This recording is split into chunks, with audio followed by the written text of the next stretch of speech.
Hey everybody, Aaron Cowan, Sage Dynamics. This week's video, we're going to talk about shooting stance.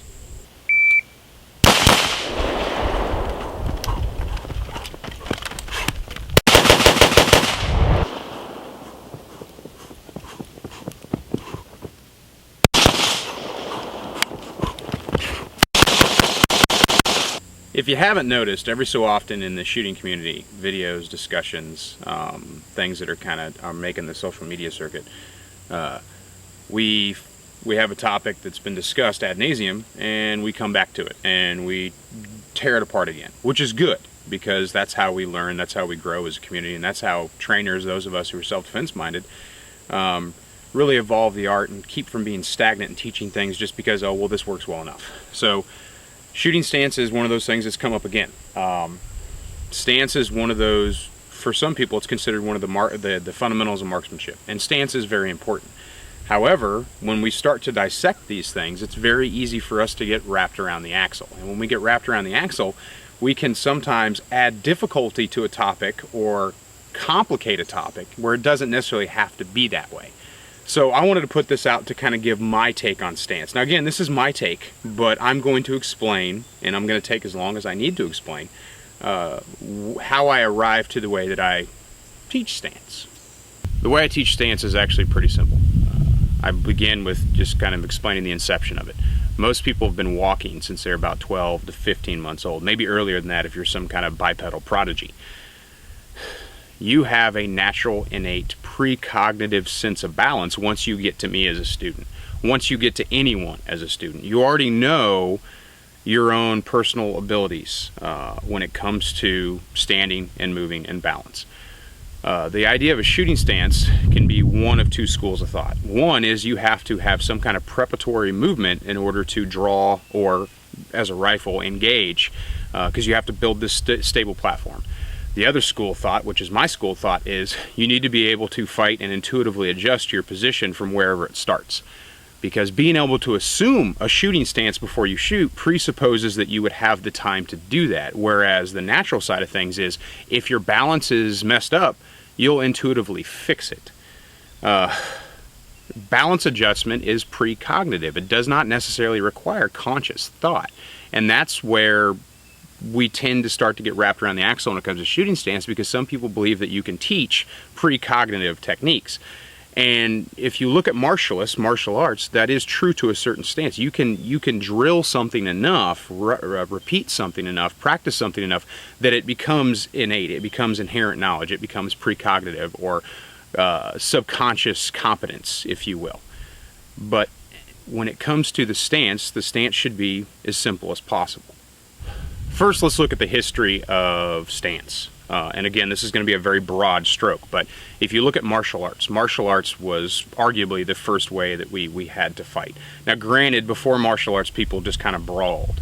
But when martial arts was developed, when a guy sat down and said, I need to come up with a codified system on how to teach people how to fight, they looked at what was already inherently known, what was already naturally known. They looked at what the human body naturally wanted to do, and the goal in martial arts is balance. All martial arts include a very strong degree of balance instruction, whether it be specific to this is where your center of gravity needs to be, or if it's just inherent to the techniques that are taught.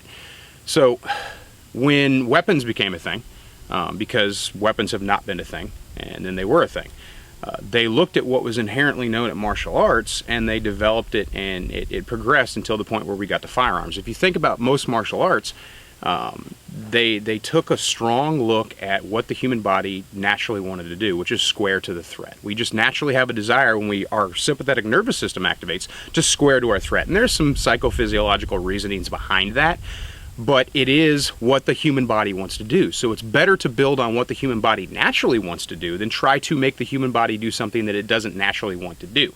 The sympathetic nervous system has a lot of effects and side effects and symptoms, if you will, that we cannot, as of yet, overcome, so we have to work with them. If you look at the earliest depictions of warriors, stone carvings, you look at the Mesopotamians, Sumerians, Egyptians, things like that, they have this naturally squared, somewhat natural, squared depiction. And now some people may argue, well, it's two-dimensional representation. But think about the fact that the artist took all the pains to put as much detail into those carvings as possible, and then you're going to think he left out the stance, or he was only trying to depict, like we've been able to see in 3 dimensions since the beginning of time. So the artist rendered what he saw based on the tools he had available to himself, and specifically what was actually happening. A good example is in the 1300s, there was a guy named, and I'm going to murder this dude's name, so hopefully somebody can correct me if they know who he is. In the 1300s, his name was Johannes Leichenhauer. He was a sword instructor, sword play, swordsman, whatever the technical term you want to use. He traveled all around Europe, learning as much he could about different arts from different people, about how people fought with swords. He came up with and he taught these 4 specific guards, which just for conversation's sake was Olch, Flung, Aldner, and Vomtag. And again, I might be murdering the pronunciation of those, and if I am, I apologize. But all 4 of those guards began and ended squared to the threat.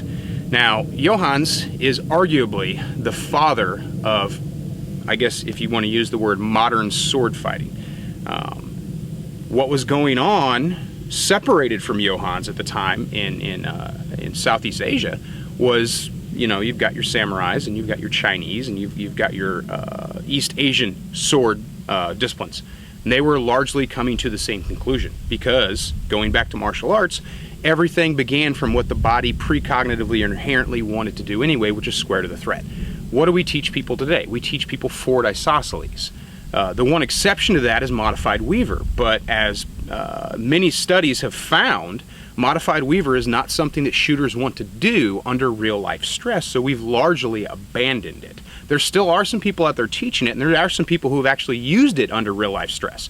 But every study that's ever been done on isosceles versus modified weaver has found that isosceles is a natural shooting stance. So let's go with what the body wants to do versus what we're trying to replace.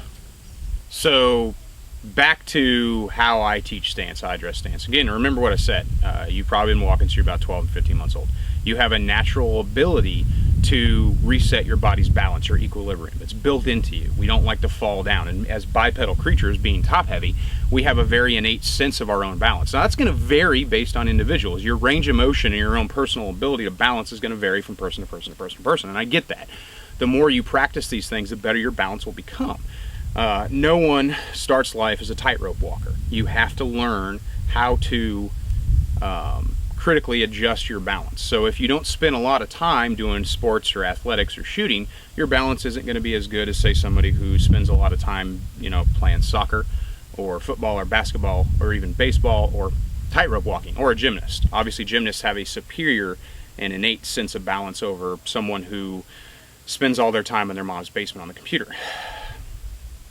Is this a natural shooting stance? I'd say so, because that's how I'm standing right now. If I have to draw and use my weapon, do I really need to reset my body to do that? No.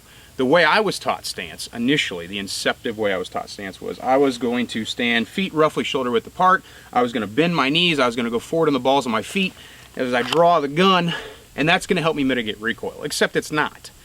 This stance is great for static shooting, but the second that I need to move, now my feet are too wide to walk, and that bothers me. So, is it that big of a deal? It's really not.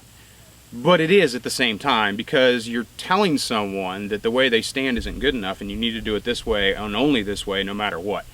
It presupposes that I'm going to have time to assume a shooting stance before I have to shoot. Maybe I do, maybe I don't have time, but I can't teach people to presuppose things. Now again, I'm a self-defense minded shooting instructor. So I look at everything as, what am I actually going to have control over versus what can I do when something happens. So my stance is going to be predicated or dictated by the situation as it develops. So am I going to teach someone how to assume a shooting stance before they shoot? No. I'm going to teach you, or I'm going to ask you to understand your own personal ability at balance and go from there. There are some shooting instructors out there that teach support side foot back, just slightly back, more squared stance. And that comes from martial arts. We want to have one foot to the rear because it kind of helps us absorb shock a little bit more. When it comes to recoil, that's not something we really need to do, especially for the handgun. If I want to absorb recoil on the handgun, instead of trying to absorb all the recoil into my torso and my core, I can do a slight bend at the elbows, and then the recoil is absorbed by these joints, which is great if you want to shoot that way. There's a lot of really high-end, really super fast competitive shooters. That's the way they handle recoil. That's the way they absorb recoil. That's the way they teach people to absorb recoil, and that's great. If I'm using that squared stance and I have to track a target, I've got two options. I can rotate my torso, which introduces stress, which can affect accuracy on the gun. I can pull it or push it, depending on which way I'm turning. Or I can simply use my hips and a knee and bend at the knee, kind of dip one side of the body to help me reduce the stress. You can try it right now at home or wherever you happen to be. Just go ahead and press out, try the turret, see how much stress that introduces, and then try just bending a knee. You'll find that bending a knee introduces a lot less stress into the situation. Now already I've thrown that original static stance out the window just by describing how I traverse on targets, how I move from target to target or track one threat, whatever the situation is, anytime I got to move the gun. So is stance something that can be statically instructed and applied to all situations? Absolutely not. When it comes to handgun, go with what's natural. My ability to shoot accurately rests mostly on my control of the gun and my mitigation of recoil versus how I'm specifically standing, because my body already has a precognitive desire to stay upright. So even if I'm standing on one leg, my body can compensate for that when it comes to the actual function of the firearm. Now, say stand on one leg. Can I shoot as fast? Probably not, depending on how much I practice this. And let's be honest, this is not something I'm going to practice a whole lot. Already starting to sway a little bit. But as you can see, I'm not really inputting a lot of conscious adjustment to my standing. My body's doing most of the work while I'm talking to you.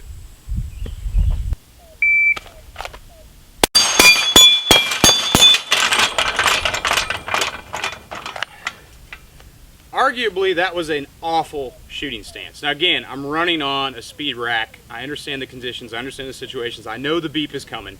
There's a lot of factors that are under my control.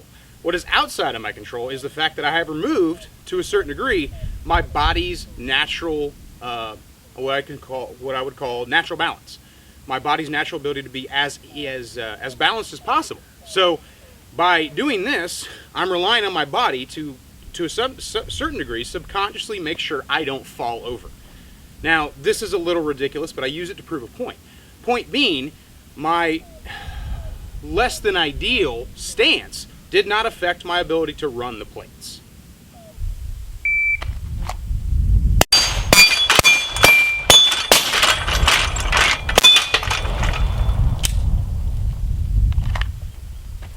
And again, a exaggerated position, but my body is going to help me manage the balance to let the gun do the work. My upper body is going to control recoil, and then of course my hands and my eyes and my mind are going to work the gun. So that's an exaggeration of my point, but the fact remains that we do tend to get wrapped around the axle a little bit when it comes to stance. Stance needs to translate to movement. So what should your shooting stance be with a handgun? As natural as possible. If you have bad balance, you can fix it. Work on your range of motion. A shooting stance, and this might seem a little counterintuitive, but a shooting stance is not going to necessarily help you fix a shooting stance. If you're doing it wrong, you're doing it wrong. The best way to improve your stability is to work on your range of motion and your agility. Obviously, exercise plays a part in that, but general flexibility is going to help as well. Like I talked about competition shooters. If you want to learn how to traverse and move very, very well, those are the guys to talk to, because those guys move on average. If you look at comparative situations, those dudes shoot fast because they're shooting for time. Granted, it is a sport, but if I want to learn the mechanics of soccer, I can't go anywhere else but a soccer player. If I want to learn the mechanics of shooting fast, it's probably best to go to people who are depended on and paid and participate in sports where they have to shoot as fast as possible, where hundredths of a second matter. I understand that there's this idea that tactical guys can't learn from comp guys, and comp guys can't learn from tactical guys. Here's the thing. That argument only takes place at the spectator level. The professional shooters, competitive shooters, and professional self-defense shooters, they get along because they understand that there's things that can be shared and things that can be adapted. That whole "it'll get you killed in the street" shit is ridiculous, and it presupposes that people are so stupid that they would try something competition-based in real life. As far as movement goes with the handgun, it's going to be more natural. The handgun is far more maneuverable than a rifle, which we're going to talk about next. How well does your stance translate to movement? Exaggerated stances will come up after sprints and things like that, where you need to plant and come to a stop, get your gun out, or maybe your gun's already out or whatever. But at the basic level, it comes back to your natural ability to balance. The better your balance is, the better your shooting stance is going to be. So if someone asks me, hey, how should I stand when I shoot? I'm going to take what they brought with them to the range. Remember, they've been walking and working on balance since they're about 12 to 15 months old. So if they already have balance issues, I'm not going to fix that in 8, 16, or more hours. It's going to take a conscious, dedicated effort on their part to adjust that. I, as an instructor, can only teach them how to fix it, but it's up to them to practice it to proficiency. It goes back to the adage, if you come to a class an okay shooter, you're going to leave an okay shooter, but you're going to leave, hopefully, if the instructor does his job, with the knowledge and the skills to make yourself a better shooter through repetitious practice. Balance is no different. The rifle is where most people these days get wrapped around the axle when it comes to shooting stance. They assume that the stance for this has to be different than the stance for the handgun. The reason being, well, I don't really know. Is my shooting stance with the rifle different than my shooting stance with the handgun? It is, just because of what I'm working with. I have a 3-points weapon. Primary hand, support hand, shoulder pointed contact, which makes for an inherently more stable weapon system. Am I going to lean into it a little bit? Yeah, because recoil is a thing, and I can't bend my elbows like I can with a handgun to help manage some of that recoil. So my shooting stance is going to be slightly varied in the torso. But my feet are largely going to remain the same, and again, I'm not going to try to presuppose that I have the ability to plant my feet in some magic way before I can shoot. So my rifle is really no different than my handgun. It's roughly going to be the same thing. People think, maybe, some people think, I'm not going to say all people think, but people who really get wrapped around the axle about this, that we have to aggressively lean into this gun to control it. And that's absolutely not the case.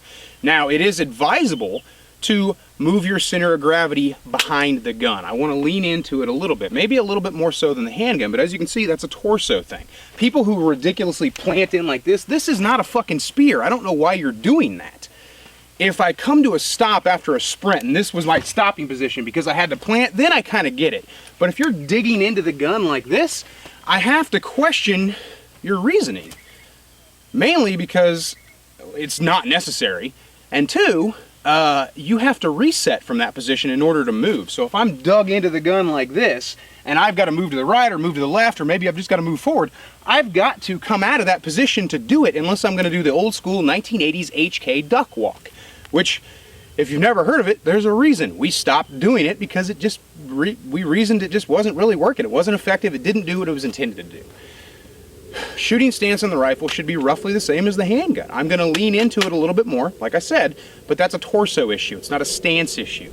Some people consider it to be the whole package, and I can kind of see that, but at the same time, my bipedal movement is still going to come from my legs. My ability to move still comes from my legs. My range of motion is a total body thing, a core thing.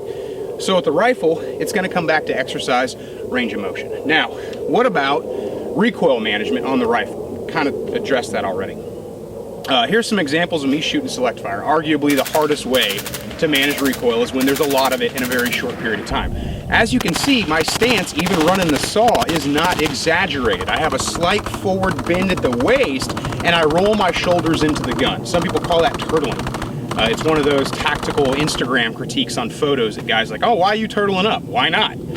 It's obviously a way to put a large amount of muscle behind the gun. It works on handguns too if you're mitigating a lot of your recoil in your shoulders. Instead of standing like this, I'm going to roll into the gun and get my head behind it. Is it bad? No, it works just fine. If you don't do it, that's great. Some people do, and it helps them shoot. Its advantages are probably minuscule depending on the type of shooting you do and where your skill level is at in comparison to where you started from. Keep it simple, keep it natural. If I have a balance issue with the rifle, my body is going to take steps to correct it before I am consciously aware of it. This is no different than anything else I do. We fall down when we fail to recognize a balance issue soon enough. If I have a balance problem on the gun, I'm going to adjust it. I'm going to notice it. I'm going to pick up on it. I'm going to fix it. It's going to be intuitive. It's going to be simple. Hopefully it'll be completely subconscious. Think about getting pushed over. If I push you over and you don't know it's coming, you're probably going to fall down, especially if I know where to deliver the force at. If the higher on the body I deliver the force, the more likely you are to fall over, blah, blah, blah, blah, blah, blah, blah. However, if you're prepared for me to deliver the force, then you're probably not going to fall down. You may stumble, you may sidestep, but you probably won't fall down, especially if you know how to absorb the force. How is that any different than shooting a gun? You're drawing the firearm, or you're shouldering the firearm, so you know, hey, it's going to make a loud noise, it's going to shoot a bullet out the barrel, there's going to be some recoil pulse because this guy Newton said, hey, these things happen, we have to accept them because they're laws. That's what's going to happen. So I'm going to shoot, there's going to be recoil. I know it's coming. It's not going to surprise me. So if I know it's coming, it's not going to surprise me. Would my body not naturally prepare for that, especially if I know how to do it? So it's no different than getting knocked down in a way. I would like to strive to keep people from getting wrapped around the axle as much as possible. Stance is one of those things that we like to talk about because it's a metric that we can measure and we can judge other people on their ability or their inability to maintain a stable shooting platform. Your stable shooting platform starts and begins with your natural ability to be good at balance. So if you're good at balance, reason dictates that you're also going to have a stable shooting platform, and there's no need to add extra steps to the situation. Can I get into the minutia? You know me, I love to be pedantic, but there's some things that just being pedantic is a waste of energy, and this is one of them. If it works, leave it alone.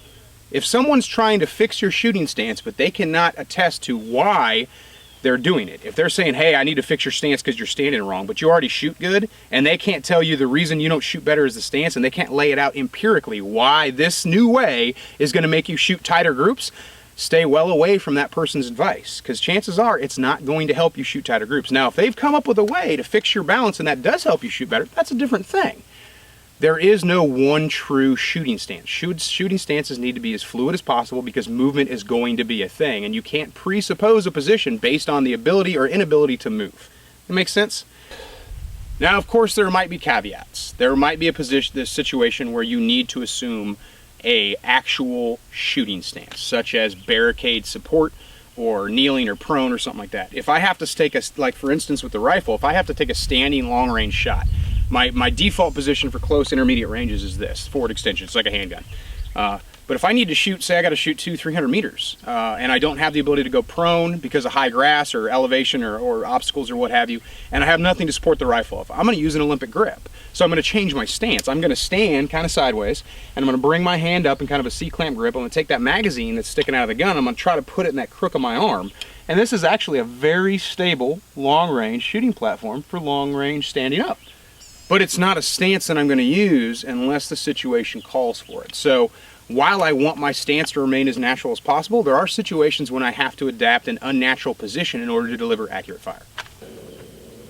Now, a really simple test you can do to see if your natural stance is effective. Think about when you draw the gun. Do you reset your feet?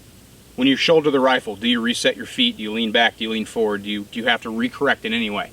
If you do, chances are your body is having to compensate for a balance issue because you are shooting wrong. You see a lot of new shooters, and I've seen some other people who've been shooting for a while, they do this.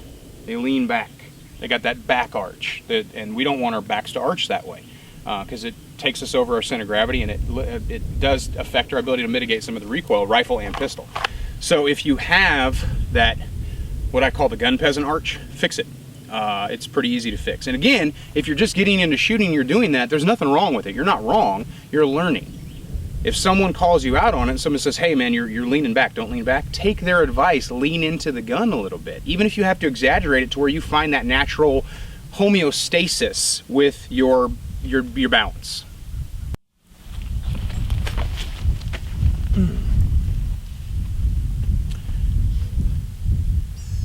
I took as long as I needed to take to say something very simple, which is balance needs to be as natural as possible.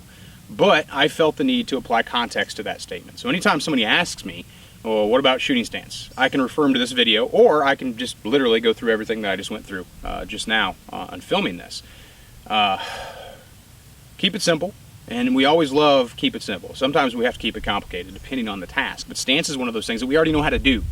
We're already naturally able, varying degrees of proficiency, at standing. So stance, we don't want to presuppose that we're going to have the opportunity to set our body up in any one way. Now, whatever stance you get when you have to draw the gun is what you're going to have. I know I exaggerate a little bit by doing, one leg standing and everything, and I'm not the most agile person.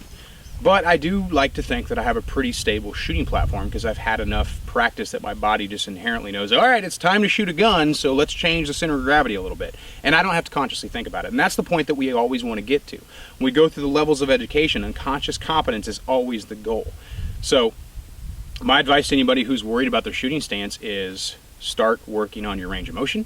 And a little bit of that core strength. It doesn't take much. You don't have to go to the gym 9 times a week or anything like that, but you can do some basic exercises that are going to aid you in becoming more proficient when it comes to balance. I'm Aaron Cowan with Sage Dynamics. Train accordingly.